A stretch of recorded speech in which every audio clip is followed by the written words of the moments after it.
Hi, my name is Jessica and we're here today with Kingston Animal Rescue TV.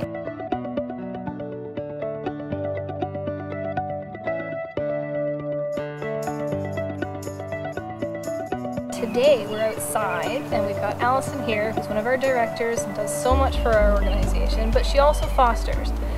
And so today we have Callie and Simon, but because we're outside, they're just going to explore for a bit. So they have an amazing story. Do you want to tell us a bit about their love story? Sure. Well, they're very special bunnies. Callie came to us with a big neck wound, actually, and it was from self-mutilation or barbering. So that's when a rabbit chews their own fur and skin. Oh my goodness. Can be out of stress, can be a diet issue or improper caging. We weren't really sure because we didn't know her. Okay.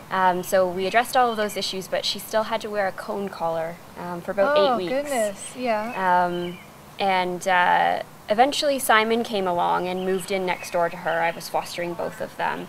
And because Callie seemed so stressed, even with anti-anxiety medication, we decided to maybe try bonding her, and Simon seemed to like her. Okay. So normally when you bond rabbits, most people probably don't know this, but you have to usually do quite a few dates, and there's a whole like neutral territory thing that you do, and it takes not as easy as it looks. No, okay. They don't normally fall in love right away. It's a bit of work, but once they do, it's well worth it because they really get along and really enjoy life with another rabbit.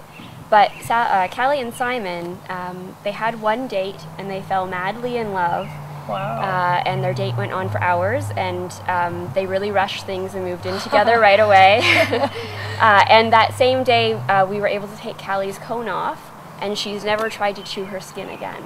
Wow. So they're an amazing couple, an amazing story. Callie's completely off medication now, and she's really happy. So Simon is incredibly important to her. So they're He's looking like her hero. He is her hero. And they're actually a really cute pair. I call them Lady and the Tramp. Oh. Because she's very like perfect, sort of princess, beautiful, and he's a bit raggedy and funny looking because he's a lion head cross. Yeah. So they're a perfect match. Oh, good, good. And so they're going to be staying together, looking for home together, because that's very important, never to separate bonded rabbits. And would you be able to give us some tips on bonding? Like, it sounds a little tricky, but I'm sure it's worth the effort in the end. It's definitely worth the effort. It's really important to let them settle in and let them get used to each other's smell, so you can do things like moving them between pens so that they're sort of sharing litter boxes and things. Yeah. And then when you actually introduce them, you want to do it in a neutral space. Okay. So a lot of people do things like bathtubs or the back seat of your car, that sort of thing, where neither bunny has ever been. So I would hope not. Yeah, generally not. So they're not going to feel territorial about that space. Okay. Yeah. And that kind of helps them be more open to the other rabbit and not feel defensive.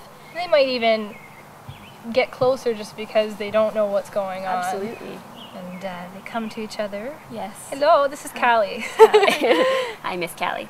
And it's really important to take it slow. So generally, even though Callie and Simon have this magical romantic story of falling in love in one date, it's not normally like that. So it's important to realize that as excited as you are about it, that you should take your time and do like smaller dates, hopefully every day, and just really see how they're doing together and judge it from that. Thanks so much for bringing them No by. problem. They are very special rabbits indeed, and we hope they get adopted soon. Very flexible for homes, I'd say. Yeah, they're very very social and outgoing. Like Callie's really good about being picked up and handled. They both love to sit on your lap. They're really social guys. Oh, so. good. Good. Well, thanks again. You're welcome. And make sure to tune in next week. But we will be at PetSmart again this weekend, this time with Renoa and her kittens. So make sure you stop by Saturday afternoon. And until next time, we'll see you guys.